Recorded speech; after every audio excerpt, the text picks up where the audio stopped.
Special guests coming up here on First Take. Tomorrow we have Charles Tillman. Wednesday, it's Ronda Rousey. Looking forward to that. As always, 10 Eastern on ESPN2. Now, the NFC East, guys. The Cowboys, Giants, and Redskins are all tied at 2-2 for first in the NFC East. And the Eagles, who many picked to win the division, are 1-3.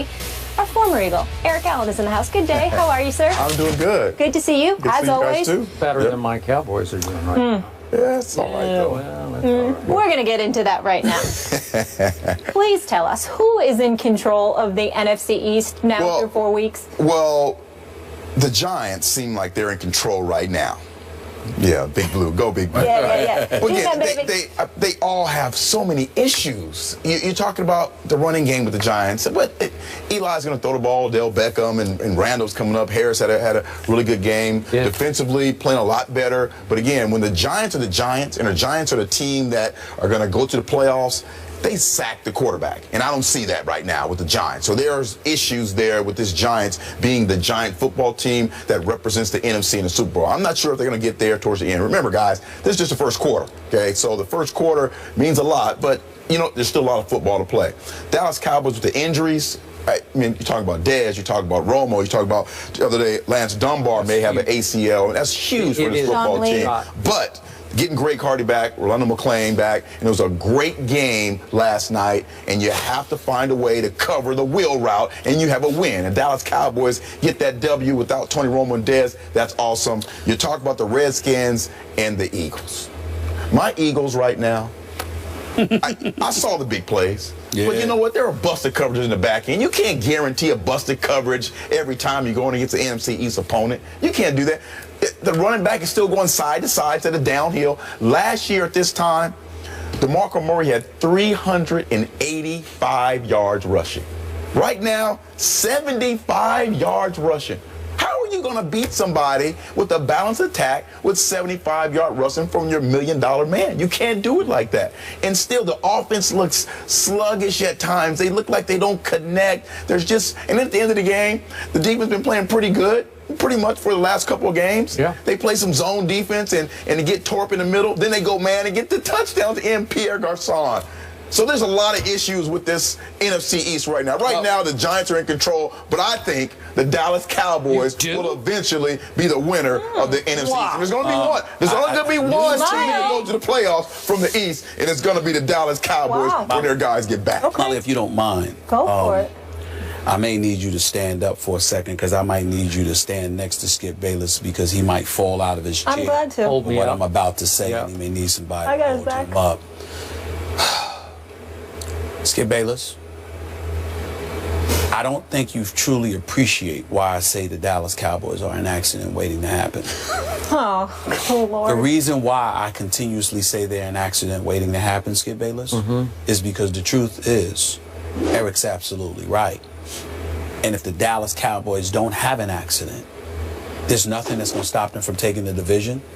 And I think there's nothing that's going to stop them from getting to at least the NFC Championship game. I happen to think the Dallas Cowboys are that talented. I happen to now believe in Jason Garrett more than I ever did in the past. I happen to now believe in a healthy Tony Romo more than I ever did in the past. I happen to always have believed Des Bryant is, he's the new Megatron as far as I'm concerned when healthy, because I think that Megatron and those knees, he's going to have to show me something tonight because I just don't believe in it anymore. Not his ability, his health. Whereas Des Bryant, I believe Des Bryant will come back healthy, and once he does that, I think he's going to take off right where he left off. I believe in Rod Marinelli's defense. I know that it was a rookie that got inserted at a split second because of the injury. I get all of that. You understand? So when I look at the Dallas Cowboys, to me, for the first time in about 20 years, I believe that the Dallas Cowboys, legitimately, talent-wise, unlike Chip Kelly, who has a bunch of talent that doesn't fit, I think the Cowboys have talent that does fit. If they can stay healthy and stay out of trouble, I think that the Dallas Cowboys, at the very least, will go to the NFC Championship game. Which is why, I just finished saying, if healthy. That's what I'm saying. Which is why I said accident waiting to happen. Because the only thing you can say about Dallas is that no matter if it's injuries, weed, whatever, something happens that gets in the way. Now, we hope it's not injuries because we don't wish that on anybody. But it just seems to me that the Dallas Cowboys, whether it's because of karma, it's because of Jerry Jones and his interest in the hype machine, even though he's considerably less interested in hype than he was in the past, because now when is the priority that it should be, even more so. I just look at Dallas and I say something always goes wrong, but I cannot deny the talent that they have available to them and how if all things came together, they could beat anybody. I just don't believe it will happen. Okay, you realize Romo isn't due back until just before Thanksgiving. It doesn't matter. Okay? It doesn't matter because it's the NFC East, right, and nobody will be that far away. Now, you two wide-eyed Cowboy lovers over there. Let me just. We're sane on this side. Let's be objective over here because I'm having to deal with the reality of this. Here's what's about to happen. Your New York Football Giants are about to pull off a 7-game winning streak. They're going to win their next 5 games. Book it. They're going to win their next 5. I know they've got issues, but this schedule says, thank you, God. That's what it says. 7 in a row. And my Dallas Cowboys are about to lose 6 straight games because they're going to lose to New England at home. They're going to lose at the New York Giants, who owe them for the opening night loss. They're going to lose to the Seahawks, who owe them for last year up in Seattle. That's at home. Then they're going to lose to the Eagles at Jerry World because the Eagles owe them for earlier this year. And the Eagles always play well at Dallas. Just book it. They're going to lose 6 in a row. And at some point when Romo comes back, my Cowboys will have plummeted through no fault of their own, just through injuries, to 3-6. At that point, the Giants will be 7-3. So it'll be a 4-game, the 3.5-game bulge that the Giants will have. Then can my Cowboys win their last 7? It's possible because I agree. If they get healthy, they are sensationally talented. It's why I picked them to go to the Super Bowl. Could the Giants finish 3-3 to fall where they both finished 10-6? Maybe. But when you say win the NFC, get to the NFC Championship, man, it's going to take a minor miracle because I don't even know if Romo can get back for that game. What's the best unit? Defense, offense, especially, what's the best unit in the NFC East? The Dallas Cowboys offensive line. And that's what's going to get you know what? I don't know about that right now. I don't know about that right now. Get them through. So last night, they rip off a 14-yard gain and a 45-yard gain on the first 2 plays. And after that, they go, what was it, 28 more, I'm off the top of my head, 28 more carries for like 56 yards. Hold on. I mean, they couldn't get a yard. Stay right there. Yeah. Right. Your man and mine, prime time, Deion Sanders, pointed out something very, very wise last night. He said, yeah, there were some holes, but there were plenty of times when those runners didn't hit those holes. It ain't about the offensive line because it's not about the offensive line not doing what it's doing. It's about them not having the running back to capitalize off of it, which again comes back to DeMarco. Now, I ask you this question, and I understand your argument, Skip Bayless. We're going to put Skip on the spot right here. All right. I understand your argument. He's nervous. Stay with me. You usually do get a little petrified. I understand. That's what he does that.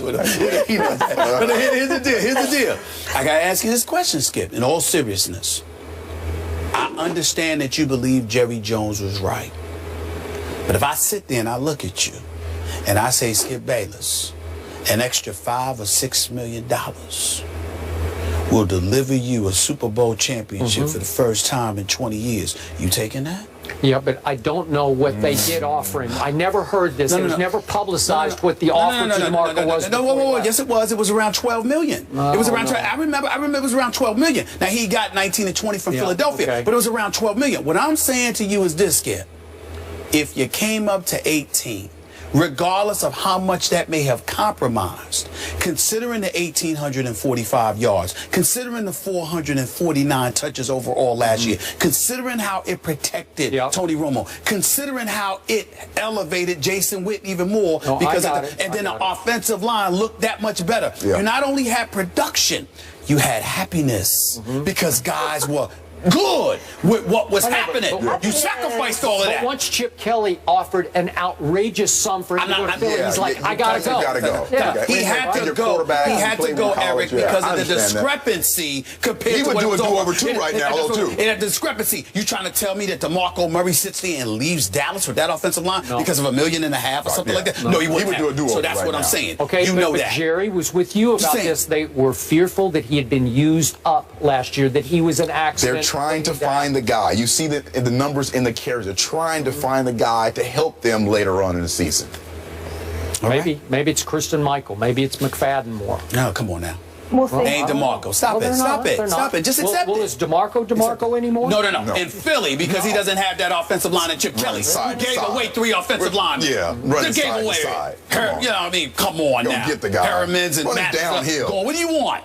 You did that. Let him go back to Dallas. He looked just like he looked last year. All right, the last time there were back-to-back division winners in the NFC East, that was 2001 to 2004. It was the Philadelphia Eagles. Eric Allen, thank you so much for being with us. Anytime. We appreciate it. We have breaking news coming out of Miami concerning the future of head coach Joe Philbin. We'll discuss that, fill you in, and react to it after the break. Stay here. This is First Takes.